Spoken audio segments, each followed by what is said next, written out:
what he talked about was that the dialogue was very misdirected because a lot of the conversation had to do with how to save newspapers. And he said, I don't care about saving newspapers. What I care about is saving journalism. Those are two very different things.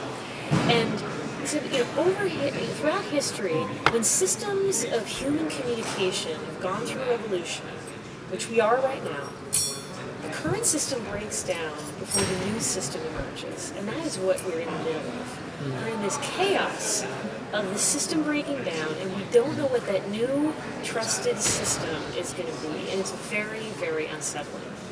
And so what I observe about what this whole kind of frog structure has created is all of these voices and not nearly enough curation and quality control.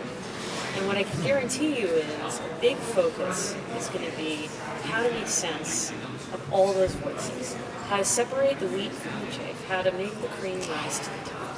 It's a huge technological and design challenge, but it has to happen. But I don't know, there's a couple things. Why does it have to happen? It has to happen because the goal of technology should be to make people's lives better. But and right now, the cacophony is not necessarily making day-to-day life easier. It's making it stressful. There's too many signals being thrown at people, and it is creating information anxiety. So I believe and now technology is responsible. Right. Well, which means that there is an architecture that has to be imposed to manage them. That's the A word. There needs to be an infrastructure put into place where people will be able to make sense of things. But it will be more open than the systems that existed before, by definition. Do you think that'll be designed, or do you think it will sort of just... It's hard to tell. Twitter's a really interesting example, right? It's this very simple system where you could send messages and people who followed you would get it on their cell phones. But then they hooked up a search engine to it. And you could keyword search on what people were twittering about. And at some point, somebody decided to start adding hashtags. So it's like number sign and a term. It's like, we're all at the UMich Future of Design Conference. Everybody here, add to your tweet, # Future of Design. And all of a sudden, you can actually search on that topic and get all the things everybody was talking about at that event. That actually came from the bottom. It didn't come from the top. And I find that fascinating. Like people decided there was a meta.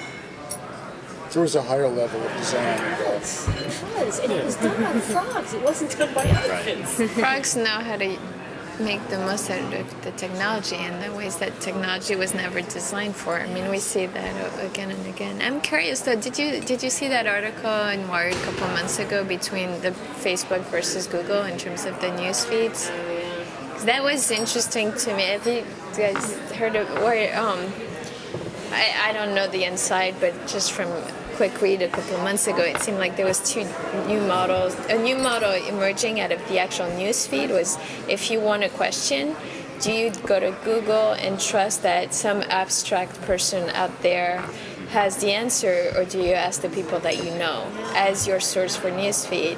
And they were saying that more and more people were only going to rely on their own network for answers to everything.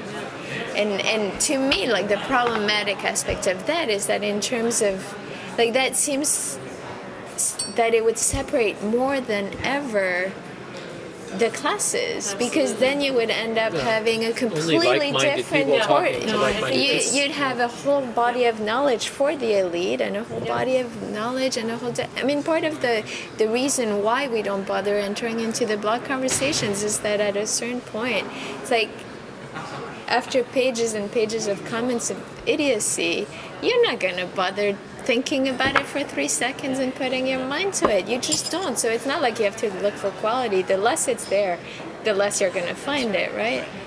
And then I hate to say this because it breaks my heart, but it turns into a completely privatized discourse. And you know where to get it, but it's a private discourse. Yeah. Well, Actually, I think it's sort of turning to be a mix. We just have this new thing that's happened in the last 10 years. And it's sorting out, and it'll be what it is, which will be, you know, lots of stuff. Then you'll have your own private sources as well. I just think it's Yeah.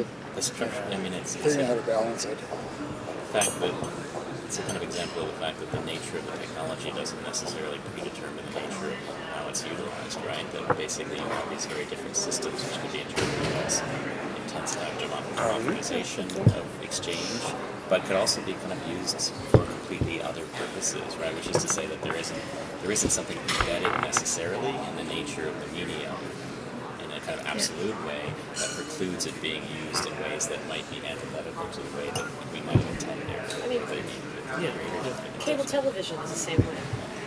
It is completely agnostic platform, and yet what's happened is a proliferation of very pointed, limited points of view. So news channels have decidedly pointed political perspective across the whole spectrum, right, middle, and left. Yeah, and then people just listen what they want to hear, and that's it. Except for the BBC. But do you think, like, posting your question on your newsfeed or whatever, your network, I think, becomes so much bigger. Especially, at least my generation, your Facebook, you can have, like, people have thousands of friends, which is like a network that you'd never friends, right. But it's a network that you'd never be able to so easily tap into. So maybe there still is some kind of closed offness, but it's not like when Monica introduced the conference, she talked about some, I don't know, I didn't know the reference, but some kind of group where people sat in a closed room and they talked about art and architecture. I don't know. I didn't know what the reference was. But it's a lot. It's a much bigger network. Not to pick on you, but that in and of itself is interesting. So I mean, I wasn't there for Monica's introduction, but I can think of, various similar kinds of conferences that have happened at strategic points in the history of the profession that are they're not YouTube and they're not Facebook and they're not Twitter, and so for a whole generation of people they're not relevant. And it gets back to Mark's point about research.